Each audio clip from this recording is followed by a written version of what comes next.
Hello' everyone good morning সকলোকে স্বাগতম জনাইছোঁ মই অন্য এটা ভিডিঅ'লৈ। আজি মৰ্ণিঙতে ওলালোঁ। আজি ব্ৰাইডেল মেকআপ আছিলে তিনিচুকীয়াৰ ইটাখুলি বাগানত, সেয়াই বুলি আজি ওলালোঁ আৰু আজি দিনটো কাম ভাবিলোঁ আপোনালোকৰ লগতো শ্বেয়াৰ কৰোঁ। ফটো ভিডিঅ'সমূহ যেতিয়া মই পাম মই আপোনালোকৰ লগত শ্বেয়াৰ কৰিম। আজি এটা একদম সাধাৰণকৈ ভিডিঅ' এটা বনাই আপোনালোকৰ লগত শ্বেয়াৰ কৰিছোঁ। আৰু এয়া হৈছে আমাৰ তিনিচুকীয়া ইটাখুলি বাগান। চাওকচোন ইমান বেছি ধুনীয়া আৰু ইমান ভাল লাগে মোৰ ইয়াতে আহি। মই এতিয়ালৈকে ইয়াত একেলগতে প্ৰতি বছৰে 3টাকৈ ব্ৰাইডেল মেকআপ কৰিছোঁ, প্ৰতি বছৰতে এটা কৰি, আৰু খুব বেছি ভাল লাগে। ইয়াৰ কমপ্লিমেণ্ট মোৰ কাৰণে খুবেই বেছি ভাল লগা।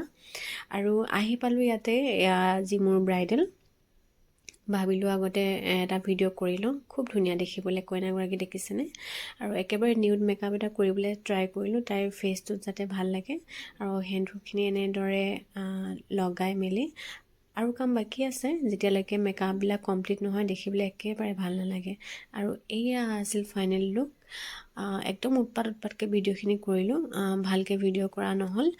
লাইটৰ পোহৰত হয়তো অলপ বেছি ব্ৰাইট লাগিছে, বগা লাগিছে, কিন্তু ইমানো বেছি বগা লগা নাছিলে। ফটো ভিডিঅ'সমূহ পালে মই আপোনালোকৰ লগত শ্বেয়াৰ কৰিম, জনাব নাপাহৰিব কেনেকুৱা লাগিলে। আৰু আপোনালোকেও যদি আপোনালোকৰ স্পেচিয়েল ডে'টোৰ কাৰণে বুক কৰিব বিচাৰে তেতিয়াহ'লে মোৰ কণ্টেক্ট নম্বৰ মোৰ প্ৰফাইলত দিয়া আছে, বুক কৰিব পাৰে। ধন্যবাদ।